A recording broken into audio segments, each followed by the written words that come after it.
You never truly grasp how delicate your existence is until a single moment shifts everything. What was supposed to be a simple family getaway, a peaceful retreat to the mountains to reconnect, was something Thomas insisted on. He always cared deeply about appearances, wanting to present us as a flawless, united family. It didn't matter that our marriage had become more of a transactional arrangement than a loving relationship, or that Ethan, his son from his first marriage, had always been distant, never fully accepting me as his stepmother. I agreed to the trip more out of habit than anything else. It was what I did: agree, comply, and maintain peace. But peace wasn't what I found that weekend. Make sure to subscribe to my channel so I can keep bringing you more captivating true stories like this one, and don't forget to watch the video until the end and like it, because this story is going to be incredibly interesting. Please hit the like button to show your support. It all began with a simple mistake: a mix-up with the lodge reservations. Thomas had booked the wrong dates for our rooms, leaving us one short. He dismissed it easily, suggesting that Ethan and I share a room. "It's just for one night," he said, brushing it off. That night, as I lay beside Ethan in the dim light of our shared room, I realized just how fragile the family dynamic we had built truly was. Looking back, I wonder if it was inevitable, if everything was destined to crumble eventually, or if it was that single night at the lodge that set everything into motion. Whatever it was, the repercussions spread far beyond what I had ever imagined. This is the story of how everything fell apart. The drive to the lodge was long and silent, the kind of quiet that only exists when there's little left to say. Thomas was driving, focused on the road ahead, while I sat next to him, staring out the window. Ethan was in the back, his headphones on, eyes glued to his phone. It wasn't unusual. Our family trips had always felt like this: three people moving independently, never truly connecting. "Did you bring the hiking boots?" Thomas asked, breaking the silence. "Yes," I answered flatly. He nodded, already focused on the road again. Ethan barely spoke during the drive, as he rarely did, especially around me. At 28, he had the intense, quiet demeanor of someone who always seemed to be hiding something. He had his mother's dark hair and sharp features, constant reminders of the woman Thomas had loved before me. I didn't resent Ethan for it. His mother had passed away when he was a teenager, leaving a void that no one, not even Thomas, could fill. Still, there was a distance between us, one neither of us had made much of an effort to close. When we reached the lodge, the sun was setting, bathing the mountains in a golden glow. The lodge was quaint, rustic, but charming, reminding us of past family vacations. Thomas checked us in while Ethan and I unloaded the car. "This place is nice," Ethan remarked as he carried a suitcase across the gravel. "Yeah," I replied, surprised he was speaking to me. He glanced at me briefly before turning back to the car. Inside, the lodge was warm and welcoming, with wooden panels and cozy furniture. But when Thomas returned from the front desk, his face told me something was wrong. "There's been a mix-up," he said, running his hand through his hair in frustration.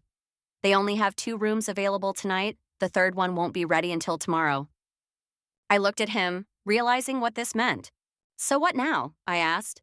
"We'll figure it out," he said briskly. "I'll take one room and you and Ethan can share the other." I felt a knot form in my stomach but didn't argue. Thomas had already moved past the issue, brushing it off as an inconvenience.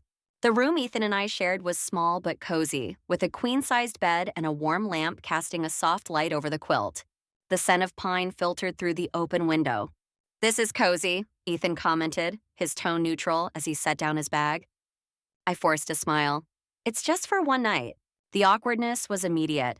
I tried to distract myself by unpacking and organizing my things in the small bathroom while Ethan fiddled with his phone. As the night fell, the tension in the room thickened. "You take the bed," Ethan said, standing by the window. "I can sleep on the floor." "Don't be ridiculous," I replied, shaking my head. "The bed's big enough for both of us." He hesitated before nodding. I lay on one side of the bed, staring at the ceiling. Ethan lay beside me, breathing softly.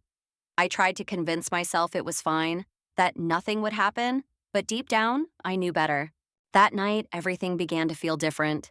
The room settled into a quiet calm, and the sound of crickets echoed outside. The soft light from the lamp cast shadows on the walls, creating a dreamlike atmosphere. Ethan was on one side of the bed, scrolling through his phone while I pretended to read a book. But my mind wasn't in it. Dinner had been quiet, like most of our meals together.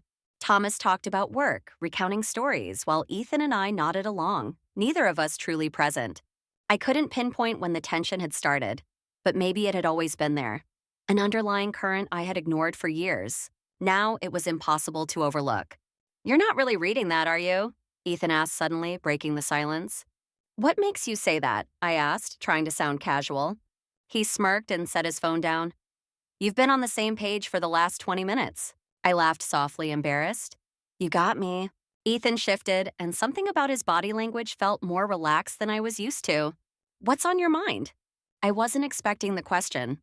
"Nothing," I said quickly, too quickly. He raised an eyebrow, clearly unconvinced. "Come on, Margaret. I know you better than that." The way he said my name made my heart skip a beat. It wasn't the usual stepmom or silence. It felt different. I sighed and leaned back against the headboard. "I guess I'm just thinking about how things used to be. Family trips used to be fun, right?" Ethan nodded, his face softening. "Yeah, they were. Back when it was just me and Dad, before I realized how fake everything was." His words hit hard, but not because he was wrong. "I've tried," I said quietly, "to make this work. To be someone you and your dad could count on?" "I know," he said gently, "and I appreciate it, even if I don't always say it." For the first time, it felt like the walls between us were coming down.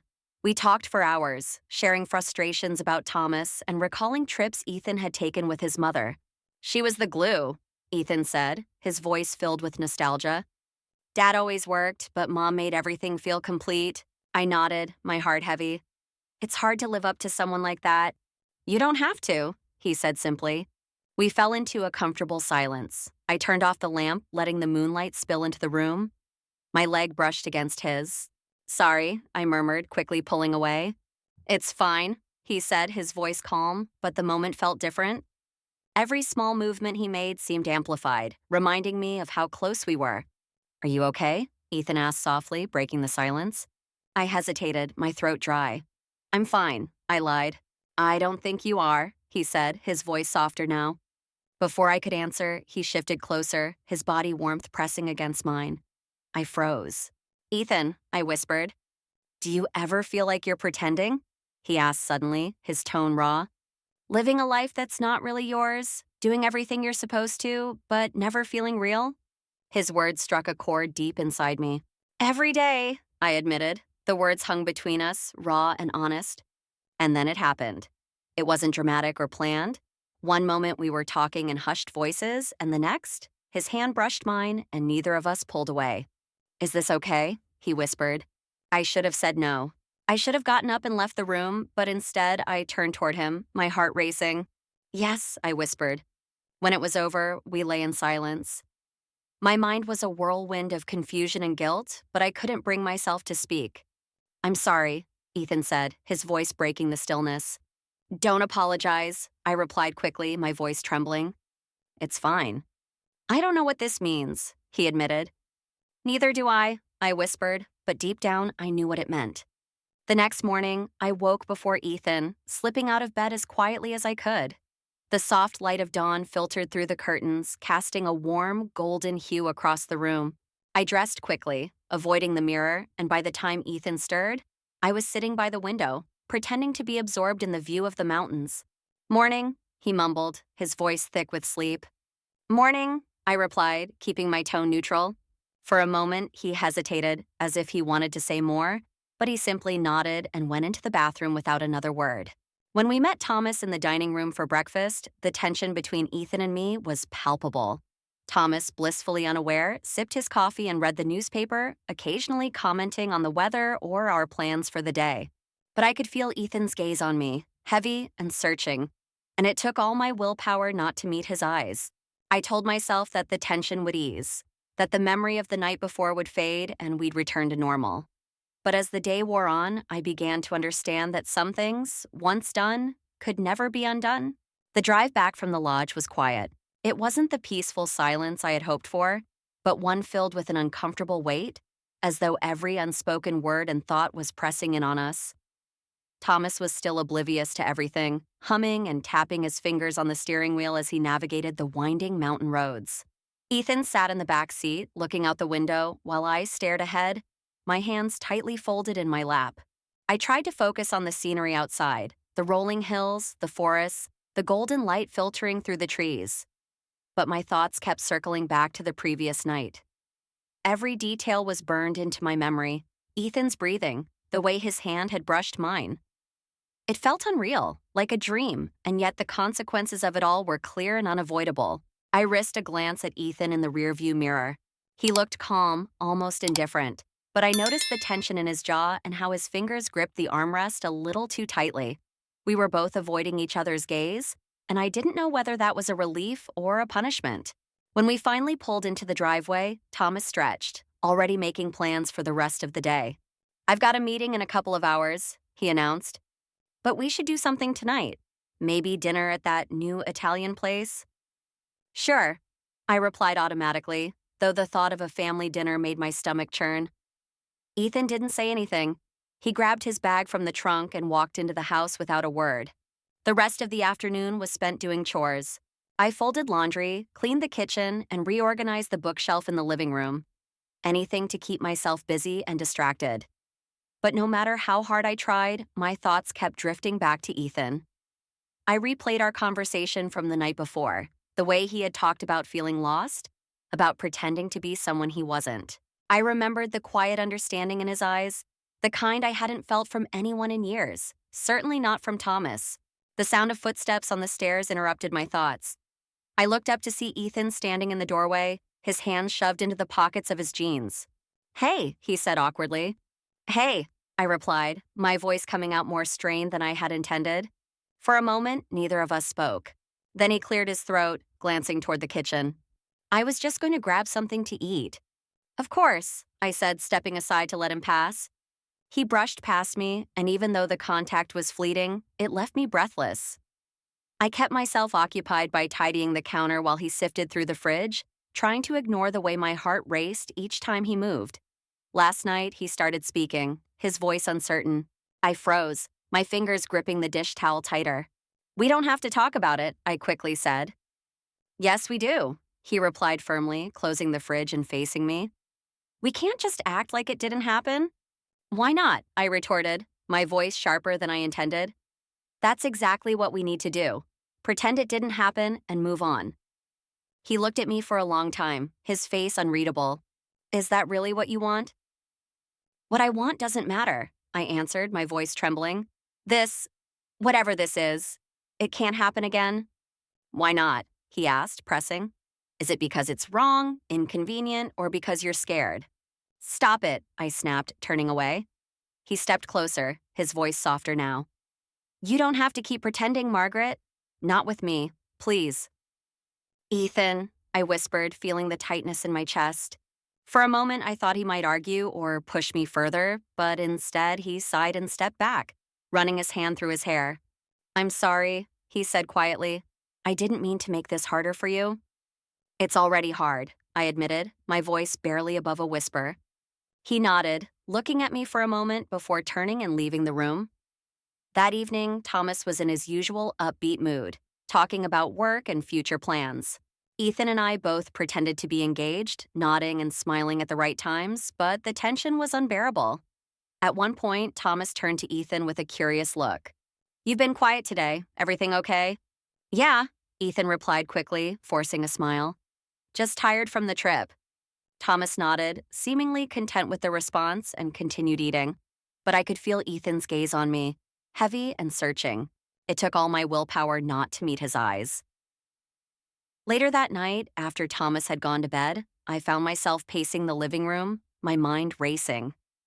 I couldn't keep pretending everything was fine when it clearly wasn't. I was so lost in thought that I didn't hear Ethan come down the stairs until he spoke. "Can't sleep?" he asked, his voice low. I turned and saw him standing in the doorway, his expression cautious. "No," I admitted, barely above a whisper. He stepped into the room, his hands in his pockets. "Me neither." We stood in silence for a long time, the unspoken tension growing thicker with each passing second. "I don't know what to do," I finally said, my voice trembling. "Neither do I," he admitted, looking down at the floor. "But I know I don't want to lose you."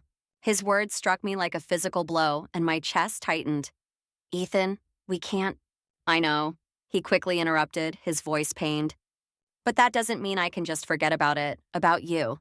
I shook my head, tears welling up in my eyes. This isn't fair to any of us. I know, he repeated, his voice breaking. I needed to hear you say it. For a moment, neither of us spoke. Then he stood up, running a hand through his hair. I'm going for a walk, he said, his voice barely audible. Be careful, I whispered, though the words felt hollow. He nodded, and then he was gone, leaving me with my thoughts. That night, I lay awake, staring at the ceiling while Thomas slept soundly beside me. I felt trapped, like the cage I'd built around myself had closed in, and I couldn't escape. The next morning, Ethan was gone. I found a note on the kitchen counter, scrawled in his messy handwriting. I need some time to clear my head. Don't worry about me, I'll be fine. I just need to figure things out on my own. The words hit me like a punch to the stomach. I clutched the note, my hands shaking as panic rose in my chest. What's that? Thomas asked, walking into the kitchen, his phone in hand. Ethan left, I said, my voice trembling. Thomas frowned and grabbed the note from me. What does that mean? Where did he go? I don't know, I admitted, tears filling my eyes. Thomas sighed and ran a hand through his hair. That boy never thinks things through. He's probably sulking somewhere. He'll be back when he gets hungry. His dismissive tone made my blood boil. This isn't sulking, Thomas. He's clearly upset. Well, what do you expect me to do about it? He snapped. He's an adult. If he wants to act like a child, that's his problem. I stared at him, stunned by his indifference. You really don't care, do you? Of course I care, he said, though his tone didn't match the words. But I'm not going to chase after him. He needs to grow up and deal with his own problems. I turned away, trying to steady my breath, the weight of everything pressing down on me. The days that followed were agonizing. I spent every moment wondering where Ethan was, if he was safe, and if he would come back. I tried calling him, but his phone went straight to voicemail. I even considered driving around to find him, but I didn't know where to start. Thomas seemed unaffected, going about his business as if nothing had changed, leaving me to carry the weight of my worry alone. One evening, while I sat in the living room staring at my phone, my friend Sophia called. I haven't heard from you in a while, she said, her voice filled with concern. Is everything okay? I hesitated for a moment, unsure of what to say. It's complicated, I finally replied. Complicated? How? She pressed. I ran a hand through my hair, letting out a sigh. Ethan left. He didn't say where he was going or when he'd be back. Did something happen? She asked, her tone sharp. I hesitated again, the truth weighing heavily on me. It's just been tense lately, I said, avoiding the full truth. Uh-huh, Sophia said, clearly unconvinced. Well, if you need someone to talk to, you know where to find me. Thanks, I said quietly, but I wasn't sure I meant it. After hanging up, I sat for a long time, staring at the empty space where Ethan had once been. The house felt even emptier without him, and I replayed our last conversation over and over in my mind. I thought about how he had looked at me, the raw vulnerability in his eyes. I thought about his question, the one I hadn't been able to answer honestly. Was it just a mistake to you? I didn't know. Maybe it was. Or maybe it was something more, something I wasn't ready to admit. All I knew was that I missed him, and that thought terrified me more than anything else. The emptiness Ethan left behind was unbearable. Days turned into weeks, and the silence in the house grew heavier with each passing moment. Thomas carried on as if nothing had changed, burying himself in work and brushing off any mention of Ethan with a dismissive wave. He'll be fine, Thomas repeated more than once. He always is. But I wasn't fine, and I didn't know if Ethan was either. I found myself driving aimlessly some afternoons, hoping, praying that I might catch a glimpse of him walking down a street or sitting in a cafe. I checked his social media obsessively, but there was no sign of him anywhere. It was as if he had vanished completely. I couldn't shake the feeling that his leaving was my fault. The note he left was short, almost casual, but the timing couldn't have been a coincidence. What did I do to him? That question haunted me, pressing down on me no matter how hard I tried to distract myself. It was a Thursday evening when I found it. Thomas had gone to a dinner meeting, and I was alone in the house, aimlessly wandering from room to room. Without realizing it, I ended up in Ethan's room. The familiar scent of his cologne lingered faintly in the air. I sat on the edge of his bed, my fingers absently tracing the seams of the quilt as I tried to imagine where he might be. My eyes landed on his desk, where a stack of papers was haphazardly piled in one corner. I didn't mean to snoop. That's what I told myself. But curiosity got the better of me, and I picked up the stack, rifling through it absent-mindedly. That's when I found the letter. It wasn't addressed to me, but I knew immediately that it was about me. Dear Margaret, the letter began. I don't know how to say this out loud, so I'm writing it instead. I hope you never read this, but if you do, I hope it helps you understand. I can't stop thinking about you, about us, about that night. I know it was wrong, and I know it probably meant nothing to you, but to me, it meant everything.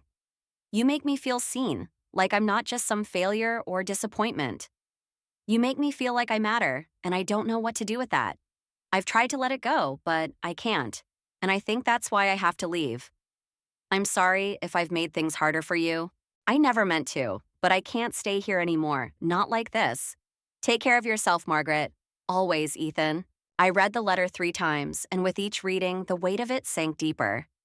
My hands were shaking when I set it down, my mind racing with a mix of emotions I couldn't untangle.